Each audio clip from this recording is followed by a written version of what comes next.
저는 어릴 적에 장로교 합동교단에 속해 있었습니다. 이 장로교에서요, 합동, 합신, 고신 이런 이름이 들리면요, 굉장히 보수적인 교단이다라고 생각하시면 좋을 것 같습니다. 특별히 제가 어릴 적에 제가 다닌 교회는 굉장히 보수적이고 규율이 엄격했습니다. 특별히 저 어렸을 때는요, 강대상 근처도 가지 못하게 했는데요. 혹시라도 어린 마음에 호기심에 올라갔다가 걸리면 정말로 저쪽 끝에서 큰 소리로 불호령이 떨어지기 일쑤였습니다. 근데 사실 그 정도는 일도 아닙니다. 이제 저희가 중고등학교 때쯤부터 이제 경배와 찬양이라는 문화가 이제 유행하기 시작했습니다. 그래서 청년부의 형님 누님들이 함께 그 집회를 갔다가 큰 은혜를 받고 왔습니다. 그리고 교회에서 우리가 대예배 시간에 특송을 하고 싶습니다. 이렇게 신청을 했습니다. 자, 이제 대예배 시간이 됐습니다. 청년부 누나 형님들이 앞에 나왔습니다. 그리고 피아노 반주하시는 누님이 굉장히 신나는 리듬으로 이제 반주를 했습니다. 그리고 나서 이제 형님 누님들이 이렇게 박수를 치면서 리듬을 하고 있는데요. 그 당시 물론 우리도 있지만 당시만 해도 이 종을 늘 예배 시간 전에 쳤는데 담임 목사님께서 박수 치고 있는데 종을 이렇게 땡 하고 크게 치신 겁니다. 그러니까 정말 놀라가지고 다들 멈췄는데 그때 목사님께서 굉장히 큰 목소리로 어디 거룩한 성전에서 박수치고 그런 거야? 너희 하나님 때 벌 받아! 이렇게 소리를 지르셨습니다. 그러니까 이제 형 누나들이 이제 들어갔는데 그 분위기 어떻게 말할 수 있겠습니까? 예배를 마치고 나니까 앞에서 울고 있는 형들도 있고 또 지나고 나서 교회를 떠난 그런 분들도 있었습니다. 저한테 또 형님이 한 명 있어요. 근데 우리 형도 이제 중고등학교 때 경배와 찬양 리더를 하면서 이제 요즘 추세를 보니까 기타도 놓고 드럼도 놓더라 이런 거죠. 그래서 이제 교회에 가가지고 청년회장이 된 후에 우리 교회도 드럼 하나를 놓았으면 좋겠습니다 라고 이렇게 건의를 했습니다. 그런데 이 당시만 해도 드럼에 대해서 거부감을 가지신 분들이 많았습니다. 특별히 이 드럼의 리듬이 울릴 때마다 인간의 영혼이 파괴된다 이런 얘기를 우리 교회 안에서 말씀하셨고요. 심지어는 저희 찬양대 성가대 지휘자 선생님이 갑자기 청년부 특강을 한다고 예배 중간에 내려오신 거예요. 그러면서 저희한테 말씀을 하는데 두 가지를 말씀을 하시더라고요. 찬양할 때 베이스 음으로 찬양하면 안 된다. 오로지 높은 음만을 찬양해야 된다. 근데 그 이유가 성경에 나온 사탄 루시퍼가 성가대장이기 때문에 음악으로 하나님의 음악을 뺐는데 낮은 톤의 음악을 뺏길 원한다라는 거고, 그 다음에 기타나 드럼 같은 세속적인 악기로 예배를 하면 그 영광을 사탄이 가로챈다라고 이렇게 얘기를 했습니다. 근데 사실 지금 제가 신학을 공부하고 생각해 보면은 그분이 그런 걸 알고 하신 말씀은 아닌 것 같아요. 그냥 어디서 듣고 하신 말씀인데 어린 마음에 들으니까 무섭기도 하고 정말 벌 받는 거 아닌가 하는 이런 두려움이 있었습니다. 근데 이제 나중에 저희 담임 목사님이 지병을 앓다가 돌아가셨어요. 그리고 나서 새로운 담임 목사님을 청빙을 하는데 이번에는 제가 처음에는 장로교 합동이라고 그랬지 않습니까? 근데 교단이 달라진 거예요. 장로교 이제 통합교단의 목사님을 모셔왔습니다. 우린 감리회 입장에서 보면 감리회가 하나다 보니까 장로교에서 교단이 바뀌는 게 뭐 그렇게 대단한가 싶었는데 여러분 우리나라 안에 장로교가 200개 이상이 있는 거 알고 계십니까? 그 스펙트럼이 굉장히 넓기 때문에 같은 장로교지만 정말로 그 예배와 성경과 신학의 관점이 굉장히 다릅니다. 특별히 저 같은 경우는요, 군대에 들어갈 때쯤 저희 담임 목사님이 돌아가시면서 제발 좀 네가 좋은 그리스도인이 됐으면 좋겠다 이런 말씀을 하셨어요. 그래서 이제 군대에 가서 정말 성경도 열심히 읽고 기도 생활도 열심히 하고 뒤늦게 이제 나름의 회심을 겪고 이제 군대를 2년을 마치고 돌아와서 나는 교회를 정말 잘 섬겨야겠다. 이제부터 예배를 절대 빠지지 않겠다 하고 이렇게 첫 예배를 왔습니다. 근데 첫 예배에 와서 정말 놀란 게 뭐냐면 첫 예배인데 갑자기 담임 목사님 올라오시더니 여러분 함께 박수치며 찬양하시겠습니다. 이렇게 박수를 치시는 거예요. 저희 그 누나 형님들 그 경험으로 정말 할 수 없는 것들이 다 그냥 첫 순간에 그냥 자연스럽게 이루어지는 겁니다. 그리고 이제 예배를 마치고 가는데 성도님들이 두 가지 의견이 있으신 거예요. 한쪽은 예배 시간에 박수를 치는 건 마귀 사탄의 장난질이야. 이게 무슨 예배야? 하는 분이 계셨고요. 다른 한쪽에서는요. 아, 이제 좀 숨이 트인다. 이게 진짜 살아있는 예배지. 이런 두 가지 반응이 있었습니다. 근데 저는 이제 예배에 잘 적응해야지 나는 열심히 그냥 따라갈 거야 라고 했는데, 정말 그 첫 예배를 마치고 너무 가슴이 떨리는 거예요. 내가 혹시라도 잘못한 건 아닌가? 이 예배를 온전히 드리지 못해서 벌 받는 건 아닌가? 이런 생각을 했습니다. 자, 이제 그리고 나서 교회가요, 리모델링을 시작하는데, 여러분, 우리 돌감도 이렇게 돌을 직접 날랐다는 말씀들을 많이 들어요. 근데 저희 교회, 제 모교회도 이제 교회를 재건축할 때 IMF가 터져가지고, 이제 아이들 중고등부 할 거 없이 다 벽돌을 날랐습니다. 벽돌을 막 나르는데, 이제 강대상에서 의자를 나르는데 전도사님이 또 군대 갔다 온 청년이니까 지금 데리고 일하려고 이렇게 올라가신 거예요. 그래서 이 의자를 하나 딱 잡고 딱 저를 보는데, 제가 올라갈 수 있겠습니까? 맨날 혼나던 기억이 있으니까 못 올라가고 머뭇거리고 있었죠. 그랬더니 전사님이 뭐해? 빨리 올라와! 이러시는 거예요. 근데 제가 아니 전사님, 여기 하나님 계신 거룩한 강대상인데 여기를 어떻게 올라가요? 전사님이 이렇게 보시더니 야, 하나님이 여기만 계셔? 하나님 강대상에만 모이지 말고 제발 네 마음에 모시고 지금 빨리 올라와. 허리 아파! 이러시는 거예요. 근데 제가 지금 하는 말인데요, 저는 사실 그때 조금 상처를 받았습니다. 왜냐면 저는 전도사님이 제 신앙을 존중해 주실 줄 알았거든요. 정말 믿음 좋다 이럴 줄 알았는데 약간 그렇게 말씀하시니까 언젠가 하나님께서 우리 전도사님께 벌을 내리실 거야. 어떤 벌을 내리실까? 약간 두근두근 되는 가슴으로 이렇게 조려봤습니다. 근데 지금은 목사 한 수 받고 굉장히 좋은 목사님이 되셨습니다. 그리고 그때 생각하면 제가 좀 이렇게 부끄럽고, 왜 하나님의 이름을 좀 내가 잘못 생각했구나, 이런 사죄의 마음을 품을 때도 있습니다. 과거 저에게는요, 교회가 굉장히 엄숙한 곳이었습니다. 그 하나님께서 꼭 우리 교회, 우리 예배당에만 있을 것 같았습니다. 그래서요, 저는 친구들을 저희 교회로 초대는 해도 친구네 교회 초대는 절대 안 갔습니다. 그래서 우리 교회만 고집하고 교회는 거룩한 곳이고 우리 교회를 제외한 모든 것은요, 세속적인 곳이다라는 마음을 가졌습니다. 심지어 제가 신앙이 좋지 않을 때도 내가 다니는 이 교회 장소만은 뭔가 다른 것이고 이곳에서 잘못하는 사람에게는 저주가 임할 것이다, 이런 생각이 있었습니다. 당시 저에게 이 예배당은 하나님의 거룩과 이 세상의 세속이 구별되는 그런 경계와 같은 장소로 믿어졌습니다. 근데 이제 자라면서 성도님들과 대화를 하다 보면요, 저마다 교회에 대한 나름의 신학이 있고 철학이 있으십니다. 그리고 그 기준이 이제 개인의 신앙생활에도 큰 영향을 끼칩니다. 예배당이 엄숙하게 구별되어야 하는 장소라고 생각하시는 분들, 특별히 그게 크신 분들 특징은요, 예배 시간에 아이들이 떠드는 거 굉장히 불편해하세요. 그러면서 부모 누구야? 약간 눈치도 주고, 아유 저래서 어떡해, 예전에 저랬으면 큰일 났어, 이런 마음을 갖는데요. 또 한편으로는요, 예배당보다는 예배를 드리러 오는 사람들이 중요하지, 이 예배 처소일 뿐인데 애들 온다고 애들 눈길 주고 그러면 누가 교회로 오겠습니까? 젊은 사람들 다 떠나지 않겠습니까? 라고 반대로 생각하는 분들도 있습니다. 저는 이 두 가지 모두 옳다고 생각합니다. 중요한 것은 이제 그럼에도 우리가 하나된 교회를 추구하면서 이 두 가지 모습을 같이 고민하는 것이겠죠. 근데 사실 저는요, 우리가 예배당을 중요히 여겨야 된다는 쪽에 조금 더 기울어져 있습니다. 왜냐하면 이 예배당이 우리의 신앙을 확인할 수 있는, 우리의 진심을 확인할 수 있는 그런 공간이기 때문입니다.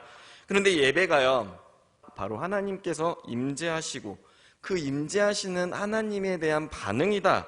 이것이 보통 예배의 정의거든요. 그렇다면 우리가 예배당에서 예배를 드릴 때 하나님은 이곳으로 오신다라는 뜻이 됩니다. 예배당 자체가 목적은 아니지만요, 모시는 분이 하나님이다라고 생각하면요, 우리가 예배당을 귀히 여기는 것은 마땅할 겁니다. 제가 그 예를 한번 들어보겠습니다. 여러분들 대부분 이제 연애를 하실 때 만나는 장소 대충 아무 데서나 초반부터 만나셨습니까? 아마 아니었을 겁니다. 우리 어르신 세대는 다방, 저는 다방이라는 데 가본 적은 없거든요. 그리고 저희 비슷한 세대는 이제 커피숍 아니면은 저 레스토랑 이런 데서 만나셨겠죠. 그 이유가 무엇이겠습니까? 잘 보이고 싶어서, 그 사람한테 잘해주고 싶어서이지 않습니까? 소중한 사람에게는요, 좋은 것을 보여주고 싶기 마련입니다. 주님께서도 이렇게 말씀하셨죠. 너희 보물이 있는 곳에 너희 마음이 있다. 그러니까 우리의 마음이 가는 곳에 정성이 들어가는 것입니다. 하물며 진심으로 경배할 대상이신 하나님을 만나는 예배의 자리인데 그곳을 대충 방치하며 가벼이 여기는 것이 마땅하겠습니까? 이 교회에 꽃꽂이를 하고 이 예배 청소를 하고 정말 곳곳에서 예배를 준비하는 이 손길들, 우리가 얼마나 하나님을 사랑하는지 하나님을 중심으로 바라본다면요, 너무나 귀하고 마땅한 일일 것입니다. 우리는 이스라엘 민족이 예루살렘 성전을 얼마나 귀중하게 여겼는지 잘 알고 있습니다. 근데 솔로몬 왕이 이 성전을 건축할 때 이렇게 고백했죠. 하나님이 참으로 땅에 거하시리까 하늘과 하늘들의 하늘이라도 주를 용납하지 못하겠거늘 하물며 내가 건축한 이 성전이오리까. 하나님이 우주의 창조자이신데 어찌 그 자그마한 성전에 계시겠냐는 섬김의 표현입니다. 근데 하나님께서요, 그 솔로몬의 고백을 이렇게 화답하십니다. 열왕기상 9장 3절에서요, 여호와께서 그에게 이르시되 내 기도와 내가 내 앞에서 간구한 바를 내가 들었은즉 나는 내가 건축한 이 성전을 거룩하게 구별하여 내 이름을 영원히 그곳에 두며 내 눈길과 내 마음이 항상 거기 있으리라. 이는 다윗과 솔로몬이 정성으로 건축한 이 예루살렘 성전을요, 하나님께서 기쁘게 받으시겠다는 말씀입니다. 그래서 이스라엘 민족들은 이 말씀을 기억하기 때문에 늘 성전을 사랑했습니다. 그렇다면 오늘날 예루살렘 성전이 무너진 이 오늘날 하나님의 성전은 무엇입니까? 저는 어렸을 때 오직 제가 다니는 교회 예배당이 그 성전이라고 생각했습니다. 근데 성경을 잘 읽어보니까요, 이제 새 예루살렘은 예배당이 아니라 우리 성도의 몸이라고 고백하고 있습니다. 예수님께서 사마리아 여인에게 하신 말씀 기억하죠? 우리가 예루살렘 성도 아니고 그리심산도 아니고 영과 진리로 예배할 때가 온다, 이런 말씀을 하셨습니다. 어디다라고 말씀하시는 대신에 누가 어떠한 자세로 예배해야 된다는 말씀으로 그 예배의 의미를 말씀하셨죠. 성령께서 마가의 다락방에 임하신 이후 예배의 처소는 더 이상 장소의 개념이 아니라 예배자인 우리 자신이 되었습니다. 그런 의미에서 교회의 본질적인 의미는 건물이 아니라 예배자인 우리 성도들입니다. 제가 20살 때 대학을 다녔는데, 대학은 다녔지만 사실 제 꿈은 만화가였습니다. 저희 이제 교회 학교 분들은 좀 아실 건데요, 제가 생각보다 상당히 그림을 좀 잘 그립니다. 이거 만화가 지망생도 이렇게 좀 쫓아다니고 그랬어요. 근데 그 만화를 그리는 친구들이 굉장히 좀 삶이 좀 이렇게 술 마시고 그림 그리고 이런 거 굉장히 좋아합니다. 저도 어울리다 보니까 낮에는 진탕 술을 마시다가 늦은 밤에 이제 작업실에 기어 들어가서 그림 그리다가 밤새고 이렇게 여러 날, 그러다 이제 건강도 좀 안 좋아지고 그런 일들이 있었습니다. 근데 매번 교회는 다니다 보니까요, 토요일쯤만 되면은 학교 작업실을 정리하고 일단 집으로 돌아갑니다. 그리고 나서 이제 교회를 가는데, 또 이제 그림 그리는 사람들이 나는 자유로운 영혼이야 하니까 며칠 동안 옷도 안 갈아입고 가면은, 지금 생각하면 이게 당연히 티났을 건데, 이제 술을 많이 마시고 뭐 며칠 안 씻고 이렇게 다니니까 얼마나 몸에서 시큼한 냄새가 나겠습니까? 그럼 이제 청년들 중에 친한 친구가 와가지고요, 야, 너 약간 쉰내나, 그거 어떡하냐 하면은 제가 또 굉장히 말을 번지르르하게 잘했습니다. 야, 너 성경 안 봤냐? 예배에 차려입고 외식하는 거 예수님 안 좋아하셔. 야, 광야에서 선지자들이 터도 짚고 살았어, 이러면서 굉장히 자신을 합리화하곤 했습니다. 근데 나중에 말씀을 보니까요, 하나님께서 이스라엘 자손들에게 나에게 나올 때는 정결하라, 이렇게 말씀하셨더라고요. 근데 심지어 물도 구하기 힘든 광야, 정말 말이 쉽지 정말 광야에서 사는데 정말 뭐 씻는 게 쉬웠겠습니까? 생활이 쉬웠겠습니까? 근데 하나님께서는 그들에게 말씀하셨습니다. 내가 거룩하니 너희도 거룩하라. 주님 앞에 나올 때는 늘 정결한 마음가짐으로 나오라. 가벼운 마음으로 가지 말고 가장 준비된 모습으로 나아가라. 주님께서는 그렇게 말씀하셨습니다. 예배당에 나올 때, 예배 자리에 나올 때 주님은 반드시 우리의 태도와 마음가짐을 받으시는 주님이셨습니다.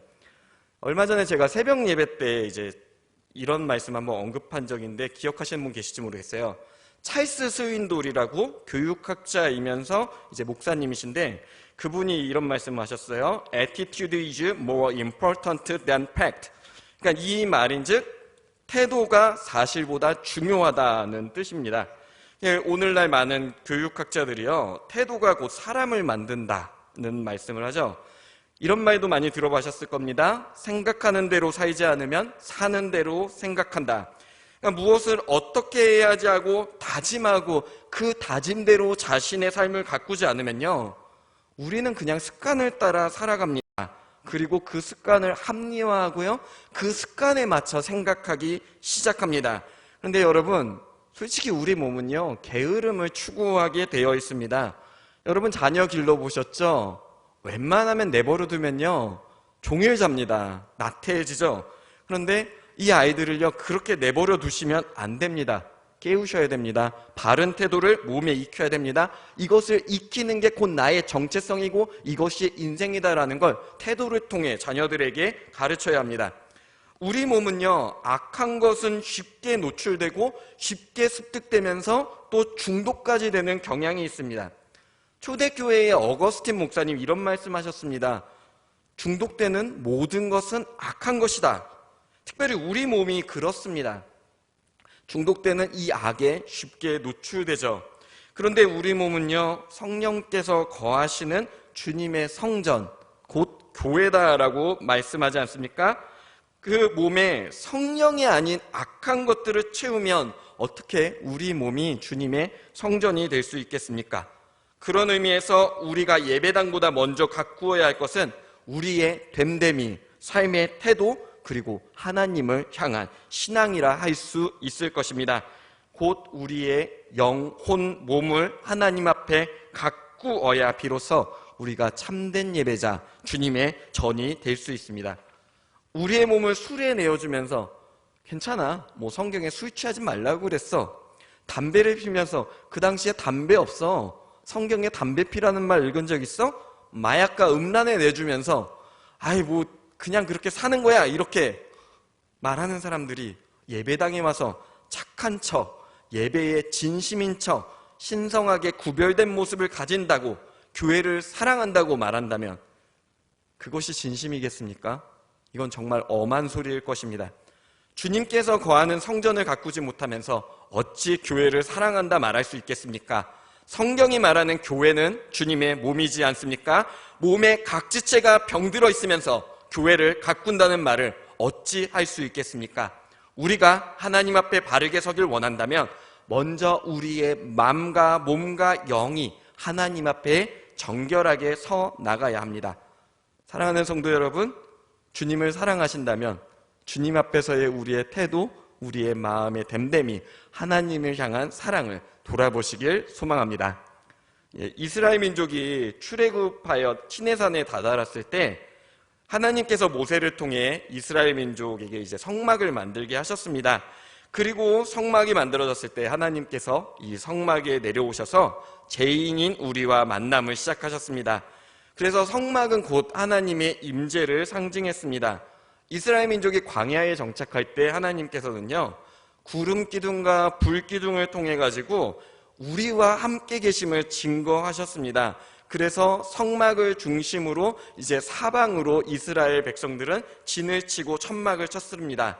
이스라엘 민족은 늘 이 성막을 보면서 하나님을 기억했고 하나님 앞에서 성결한 삶을 살기 위해 부단히 노력했습니다.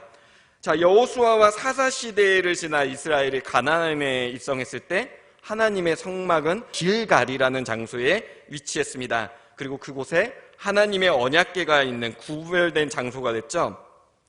그곳에서 여러분 잘 아시는 사무엘이 자랐습니다. 근데 이제 사무엘 당시의 대제사장이었던 엘리 아시죠? 성경 기록을 보면 몸이 아둔하고 영적으로 둔감했다라고 기록되어 있습니다. 길갈의 성소에서 어린 사무엘은 하나님을 만났지만 대제사장인 엘리는 하나님을 보지 못했습니다. 그의 두 아들은 그곳에서 제사장임에도 하나님께 드릴 예물을 오히려 먼저 갈취하고 더 좋은 고기를 맛보려고 하는 그런 타락한 상태에 있었습니다. 근데 여러분, 그곳은요, 하나님께서 임재하신 하나님의 성소였습니다. 근데 그 성소에서 누군가는 하나님을 만났고 누군가는 하나님께 저주를 받았습니다. 하나님의 임재의 자리에 있다고 모두가 다 구원받은 것은 아니란 말씀입니다. 제가 어릴 적에요, 교회를 노아의 방주에 이제 비유하는 말씀들이 많았습니다. 일단 방주를 타고 있으면 비바람, 심판을 피할 수 있다, 이런 의미 아니겠습니까? 그런데 용서하고 들으십시오. 우리가 정말 예배에 출석하는 것만으로 하나님의 심판을 면할 수 있겠습니까? 만약 그렇다면요, 대제사장 엘리와 그의 자녀들은 심판을 면할 수 있었어야 합니다. 그러나 엘리와 그의 집안은 멸망했습니다. 예배당을 찾지 않아 그들이 멸망한 것이 아니라 그들이 하나님 앞에서 진정한 예배자가 아니었기 때문입니다. 저는 다시 한번 예배가 하나님의 임재에 대한 반응이고 성도는 성령님께서 거하시는 성전이다라는 사실을 다시 한번 말씀드리고 싶습니다. 그리고 이 사실을 인정한다면 우리는 한 가지 진리를 마주하게 되는데요. 그것이 무엇인가 하니 참된 성도가 곧 참된 예배자라는 사실입니다. 사랑하는 성도 여러분, 이 예배자들의 모임, 곧 마음의 성령을 모시는 거룩한 성전들의 모임이 바로 참된 교회임을 믿으시길 소망합니다. 신학생 시절에 저는 이스라엘 팔레스타인 선교를 2주 동안 간 적이 있습니다. 근데 그때 제일 힘든 게요, 2주니까 주일이 끼잖아요. 근데 주일날 예배 드릴 수 있는 교회당이 없는 겁니다. 이스라엘은 심지어 개신교회도 이제 토요일 안식일에 예배를 많이 드리는데 도저히 거기는 끼지 못하겠고, 주일은 다가오는데 현지 선교사님들이 뭐 어디 예배당으로 우리를 인도하지는 않는 거예요. 그래서 정말 마음이 굉장히 어려웠습니다. 그래서 여쭤봤더니요, 저한테 이렇게 얘기를 하시더라고요. 선생님, 각 곳에서 예배당이 없고 정말로 우리가 어떤 장소를 찾을 수 없는 선교사들이 너무나 많습니다. 그런데 그 선교사들이 그때마다 어떻게 견디는지 아십니까? 바로 스스로가 하나님의 깨어있는 예배자가 되는 것입니다. 선생님, 저희가 주일 때마다 이 이스라엘 팔레스타인을 벗어나 다른 나라에서 예배를 드리고 온다고 생각하십시오. 그렇다면 그것을 하나님께서 기뻐하시겠습니까? 선교사는 그 지역에서 그 땅을 위해 기도하고 그 땅의 예배자로서 우리가 교회로 서는 것이 마땅하지 않겠습니까? 이런 얘기를 하셨습니다. 근데 저는요, 정말 그 말씀이 굉장히 은혜가 됐습니다. 주님을, 성령을 몸에 품은 선교사들이요, 교회가 없는 그곳에서 스스로 교회가 되어 복음의 씨앗을 뿌리고 예배하고 예수의 이름을 선포하는 그 영광을 경험하고 있는 것입니다. 예배자가 있는 그곳은 예배 처소가 되고 하나님께서 임재하는 곳이기 때문입니다. 그런 의미에서 본질적인 교회는 장소에 있는 것이 아니라 하나님의 사람, 예배자에게 있는 것입니다. 자, 오늘날 교회를 개혁해야 된다는 분들 중에 많은 분들이요, 예배당에서 거룩과 세속의 이 경계를 좀 깨트려야 된다, 이런 말씀을 좀 하십니다. 그래서 예배당에서 너무 유난한 거룩을 추구하지 말고 뭐 이런 식으로 해석하시는 분들도 사실 좀 계신데요, 저는 반대로 생각합니다. 만약에 이분 말씀대로 교회만이 거룩과 세속의 경계가 아니라는 말은요, 당연히 우리가 교회에서도 주님의 자녀로 살아야지만 반대로 세상 가운데서도 우리가 주님의 몸된 교회로 살아야 된다, 그런 뜻으로 생각합니다. 그 예를요, 이렇게 저는 생각하고 싶습니다. 어린 다윗은요, 양치기였죠. 양치기가 안식일을 지키는 당시 목동들의 안식일은 조금 어려웠다라고들 많이들 평가를 합니다. 뭐 어느 날인지도 모르고 양들을 치는 그 가운데서 그래도 조금 경건한 이들은 그 가운데서 하나님을 묵상했는데, 그런데 다윗은 그런 목동의 입장이었음에도 불구하고 사람들이 어린 다윗을 이렇게 평했습니다. 하나님께서 그와 함께 동행하시더이다. 그 이유가 무엇입니까? 이 양치기 다윗이 광야에서 예배자로 살았기 때문입니다. 아무도 보지 않을 것처럼 보였지만 그곳에서 하나님이 보신다는 그 믿음을 가지고 그는 예배를 드렸던 것입니다. 엘리의 아들들은요, 하나님의 언약궤를 들고 전쟁터로 나갔습니다. 하나님이 지금 우리랑 있으니까 이길 거예요. 걱정하지 마세요. 그래서 그 공로로 제사장의 그 칭송을 받기 원해서 가장 종교적인 선택을 한 것이죠. 그런데 결과가 어떻게 됐습니까? 엘리의 아들들은 죽었고 결코 빼앗길 수 없다고 믿었던 그 하나님의 언약궤가 빼앗기는 사건이 있었습니다. 한 명은 광야에서 하나님과 동행했고 한 명은 하나님의 언약궤를 들고도 멸망하였습니다. 과연 이들 중 참된 예배자는 누구였습니까? 자, 영국에서 역사상 가장 설교를 잘하는 목사님으로 알려진 분이 이제 찰스 스펄전이에요.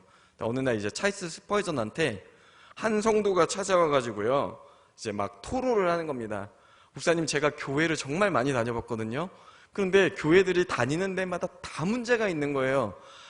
여기는 이렇고 저기는 저렇고, 목사님, 제가 어느 교회를 가면은 정말 참된 교회를 찾을 수 있겠습니까? 그래도 목사님 설교 잘하시고 영적으로 깨어있다는 말 듣고 찾아왔습니다. 이 교회인가요? 했더니 찰스 스펄전이 잠깐 무언가를 이렇게 중얼거리다가 그 청년을 보고 이렇게 얘기했답니다. 성도님이 다니는 교회는 완전한 교회가 될 수 없습니다. 왜냐하면 성도님이 그 교회에 계시기 때문입니다. 사랑하는 성도 여러분, 참된 교회를 찾기를 원하십니까? 그렇다면 우리가 먼저 참된 예배자인지를 돌아보면 됩니다. 저는 오늘날 이제 우리 한국 교회가 자정돼야 된다 이런 비판하시는 분들 말씀들, 부분들 굉장히 맞는 말씀하신다고 생각합니다. 그리고 어떤 분들은요, 이 땅에는 소망이 없으니 하늘의 것만을 소망하며 신앙생활을 해야 된다라고 말씀도 하시죠. 그러나 우리는 하늘을 소망하면서도 땅에서도 균형 잡힌 신앙생활을 해야 합니다. 하나님의 말씀 앞에서 나를 돌아보고 바른 길을 찾아가야 합니다. 우리 한 명 한 명을 말씀 앞에서 성찰해 봐야 합니다. 우리에게는 이 땅에서 이웃에게 하나님의 사랑을, 그리고 그 사랑의 증거인 예수님을 전파해야 할 사명이 있기 때문입니다. 어떤 유명한 목사님이 설교 중에 이런 말씀을 하시더라고요. 세상은 우리의 어깨 너머에 있는 예수님을 본다라고 얘기를 합니다. 그러니까 예수님이 훌륭하다는 걸 인정하지 않는 사람은 없겠지만 당장 내 앞에 있는 그 그리스도인이 어떤 사람인지에 따라서 그 너머에 있는 예수님을 궁금해한다는 뜻일 것입니다. 그 예수님을 그들에게 꺼내서 전해주기 원한다면 우리가 조금은 더 예수님을 닮으려고 노력해야 하지 않겠습니까? 그분들이 우리 교회에 왔을 때 그 예배자들을 만나고 그 예배자의 모습을 배우고 함께 예배자로 초대되어야 주님의 선한 영향력이 흘러넘치지 않겠습니까? 선한 영향력은요, 믿음으로부터 나옵니다. 사랑하는 성도 여러분, 우리가 참된 믿음을 가졌다면 참된 예배자의 모습도 오늘 하루 한 번 더 고민해 보셨으면 좋겠습니다. 주님께서 우리의 삶 가운데 동행하시며 바른 길로 인도하실 것입니다. 기도하시겠습니다.